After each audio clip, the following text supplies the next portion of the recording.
ಎಲ್ಲರಿಗೂ ನಮಸ್ಕಾರ. ಫಿಲ್ಮ್ ರಿವ್ಯೂಗೆ ಸ್ವಾಗತ. ನಾನು ನಿಸರ್ಗ.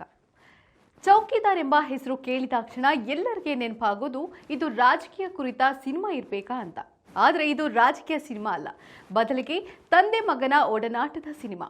ಚೌಕಿದಾರ್ ಎಂದರೆ ಇಲ್ಲಿ ತಂದೆ ರತಾವರತಂತಹ ಮಾಸ್ ಸಿನಿಮಾ ಮಾಡಿ ಫೇಮಸ್ ಆಗಿದ್ದ ನಿರ್ದೇಶಕ ಚಂದ್ರಶೇಖರ್ ಬಂಡಿಯಪ್ಪ ಈ ಬಾರಿ ಚೌಕಿದಾರ್ ಎಂಬ ಎಮೋಷನಲ್ ಸಿನಿಮಾದೊಂದಿಗೆ ಅಖಾಡಕ್ಕಿಳಿದಿದ್ದಾರೆ. ಹಾಗಾದ್ರೆ ಈ ಸಿನಿಮಾ ಹೇಗಿದೆ? ಚೌಕಿದಾರನ ಕಥೆಯೇನು? ಸಾಯಿ ಕುಮಾರ್ ಪಾತ್ರವಾದ ಪ್ರಕಾಶ್ ಗೌಡ್ರಿಗೆ ಮತ್ತು ಶ್ವೇತಾ ಪಾತ್ರವಾದ ಸುಧಾ ದಂಪತಿಗೆ ಒಬ್ಬ ಮಗ ಹುಟ್ಟಿದ್ದಾನೆ. ಆತನ ಹೆಸರು ಪೃಥ್ವಿ ಅಂಬರ್ ಪಾತ್ರವಾದ ಸಿದ್ಧಾರ್ಥ್. ಆಗ ತಾನೇ ನಡೆಯುವುದನ್ನ ಕಲಿಯುತ್ತಿರುವ ಮಗ ಎಡವಿ ಬಿದ್ದರೂ ಅದಕ್ಕೆ ಪತ್ನಿಯನ್ನೇ ಹೊಣೆ ಮಾಡಿ ಆಕೆಗೆ ಹೊಡೆಯುತ್ತಾನೆ. ಅಷ್ಟರ ಮಟ್ಟಿಗೆ ಮಗನೆಂದರೆ ಮಮಕಾರ. ಸಾಲ ಸೋಲ ಮಾಡಿಯಾದರೂ ಸರಿ ಮಗ ಕೇಳಿದನ್ನೆಲ್ಲ ತಂದುಕೊಡುವ ಪ್ರಕಾಶ್ ಬದುಕಿನಲ್ಲಿ ಮಗನಿಂದಲೇ ಹಲವು ಏರಿಳಿತಗಳು ಬರುತ್ತವೆ. ಸರ್ಕಾರಿ ಉದ್ಯೋಗಿಯಾಗಿದ್ರೂ ಹಣಕ್ಕಾಗಿ ಪರದಾಡುವ ಪರಿಸ್ಥಿತಿ ಬರುತ್ತೆ. ಏನಾದರೂ ಆಗಲಿ ಮಗನನ್ನ ಇಂಜಿನಿಯರ್ ಮಾಡುತ್ತೇನೆ ಎಂಬುದು ಪ್ರಕಾಶ್ ಕನಸು. ಆದರೆ ಮಗ ಸಿದ್ಧಾರ್ಥ್ ಇದನ್ನೆಲ್ಲ ಪೂರೈಸ್ತಾನ?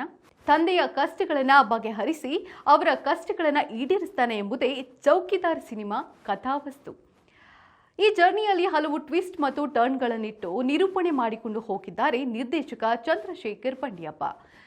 ತಂದೆಯಾಗಿ ಕಣ್ಣೀರು ಹಾಕಿಸುವ ಸಾಯಿ ಕುಮಾರ್. ಸಿನಿಮಾದ ಹೀರೋ ಪೃಥ್ವಿ ಅಂಬರ್ ಆಗಿದ್ರೂ ಇಡೀ ಸಿನಿಮಾವನ್ನ ಹೆಗಲ ಮೇಲೆ ಹೊತ್ತು ಸಾಗಿರುವುದು ನಟ ಸಾಯಿ ಕುಮಾರ್.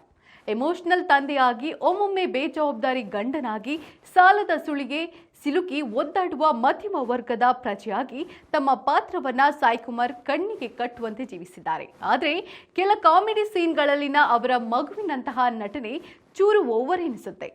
ಅತ್ತ ಪೃಥ್ವಿ ಅಂಬರ್ ಕೂಡ ಸಿದ್ಧಾರ್ಥ್ ಪಾತ್ರವನ್ನ ಜೀವಿಸಿದ್ದಾರೆ. ಕಾಲೇಜು ಯುವಕನಾಗಿ ಪ್ರೇಮಿಯಾಗಿ ಇಷ್ಟವಾಗ್ತಾರೆ. ಎಂದಿನಂತೆ ಡ್ಯಾನ್ಸ್ನಲ್ಲಿ ಸಖತ್ತಾಗಿ ಮೆಚ್ಚಿದ್ದಾರೆ.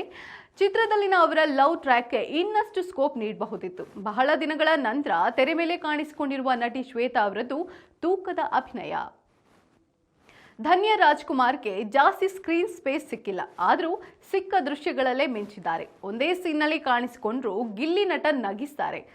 ಉಳಿದಂತೆ ಕಳನಾಗಿ ಧರ್ಮ ಖಡಕ್ ನಟನೆ ನೀಡಿದ್ದಾರೆ. ಪೊಲೀಸ್ ಅಧಿಕಾರಿ ಸುಧಾರಣಿ ಪಾತ್ರದಿಂದ ಸಿನಿಮಾಗೆ ಹೆಚ್ಚಿನ ಲಾಭವೇನೂ ಆಗಿಲ್ಲ. ಡೈರೆಕ್ಷನ್ ಮೇಕಿಂಗ್ ಹೇಗಿದೆ?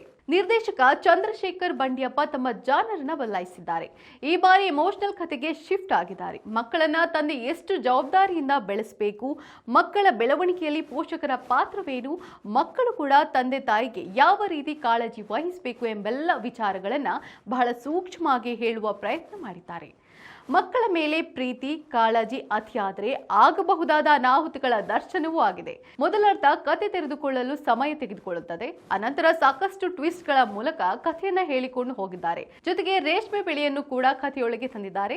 ಧನ್ಯ ರಾಜ್ಕುಮಾರ್ ಪಾತ್ರಕ್ಕೆ ಇನ್ನಷ್ಟು ಹೆಚ್ಚಿನ ಸ್ಕ್ರೀನ್ ಸ್ಪೇಸ್ ನೀಡಬಹುದಾಗಿತ್ತು. ಸಚಿನ್ ಬಸ್ರೂರು ಸಂಗೀತದಲ್ಲಿನ ಹಾಡುಗಳು ಕೇಳುವುದಕ್ಕೆ ಇಂಪೆನಿಸುತ್ತವೆ. ಛಾಯಾಗ್ರಹಣದಲ್ಲಿ ಅಷ್ಟೇನು ಹೊಸತಿಲ್ಲ. ಕಥೆಯಲ್ಲಿ ಎಮೋಷನಲ್ ಅಂಶಗಳು ಹೆಚ್ಚಿಗೆ ಇದ್ದರೂ ಆಕ್ಷನ್ ಅನ್ನ ಮರೆತಿಲ್ಲ. 2-3 ಮಾಸ್ ಫೈಟ್ಗಳಲ್ಲಿ ಪೃಥ್ವಿ ಅಂಬರ್ ಮೆಂಚಿದ್ದಾರೆ.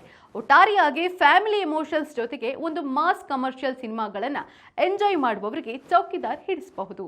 ಇಂಟ್ರೆಸ್ಟಿಂಗ್ ಮತ್ತು ಇನ್ಫಾರ್ಮೇಟಿವ್ ವಿಡಿಯೋಗಳನ್ನ ಮಿಸ್ ಮಾಡ್ಕೋಬೇಡಿ. ಈಗಲೇ ಸಬ್ಸ್ಕ್ರೈಬ್ ಮಾಡಿ.